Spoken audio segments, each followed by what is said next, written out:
Imagine a place where all the answers to all your questions can be found. A place where all your dreams, all your nightmares have either been created or documented. A place where there is lots of stuff to beat it to. Well, that's the internet. Virtually any question you can ask has an answer, whether it be found in a Reddit from 8 years ago or a YouTube video guide. It seems that every problem has some sort of solution, whether or not that solution be true.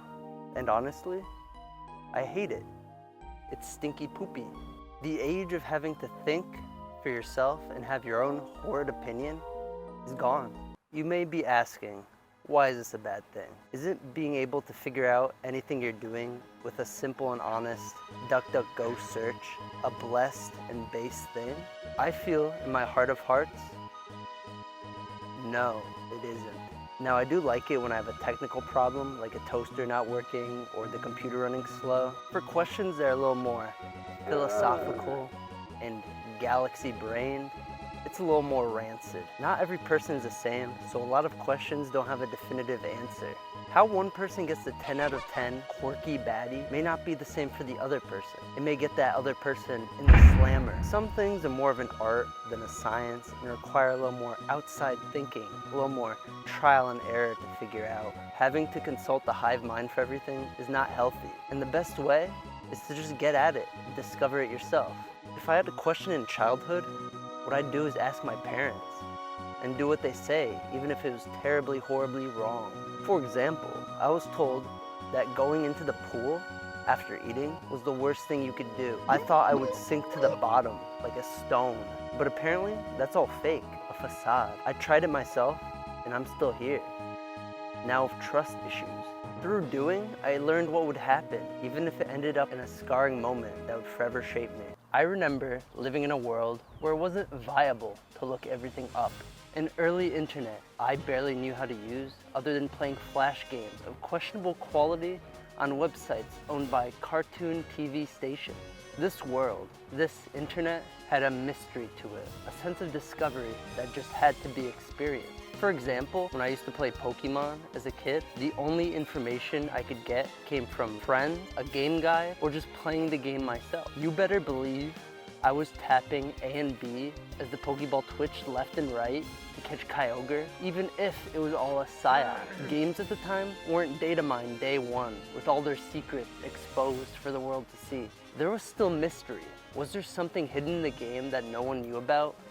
Was I the only one who got to this secret area? Questions like these wouldn't be answered unless you had friends who shared their experience with you. The World Wide Web killed the mystery and discovery. World Wide Web, shortened to WWW.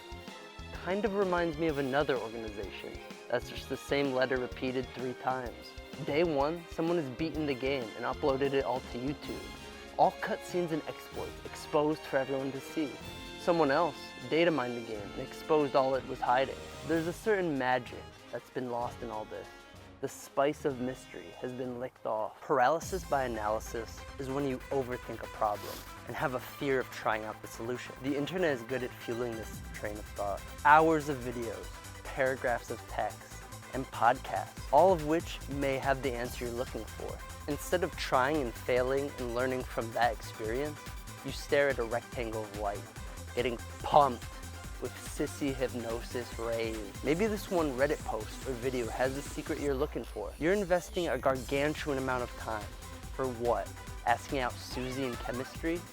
She's either gonna like you or not. There's no cheat code that you're gonna learn from watching 100 hours of Jordan Peterson. Are you gonna research every mechanic of swimming before dipping your crusty toe in the lagoon? The person who just jumped in and started swimming is gonna have you beat until you actually try it. I mean, nobody likes losing, but you do grow from it. You learn. Information and learning is great, but the diminishing returns start to set in quick. There is unlimited info shat out by the content machine in our fellow flesh bags. The online world allows us to stay safe in our own blue trapped bubbles, when all we should be doing is doing, trying, and learning. The internet as a tool can be used for good, like pictures of naked people or sending anonymous death threats, but there is an over-reliance on it, and that is non-pregnant. If there was some sort of like balance, that would help people live a more fulfilling life. How would this happen? Maybe give people more of a reason to live outside their phone. Maybe some sort of movement or festival that gets people together, even if it's for a little bit, to form some new connections. On the other hand, we could make the internet unusable, fill it with lies, overflow it with bots, disrupt the infrastructure, completely destroy it from the inside. Or maybe we just continue until the next evolution takes over and a new set of problems rears its ugly mug. In all fairness, this is all still pretty new. Most people got on their daily internet grind when the first iPhone started coming out. More and more people are seeing the problems and reminiscing on the past. So somebody's got to do something, eventually. Anyway, I hope for the best. Can't get any worse, right?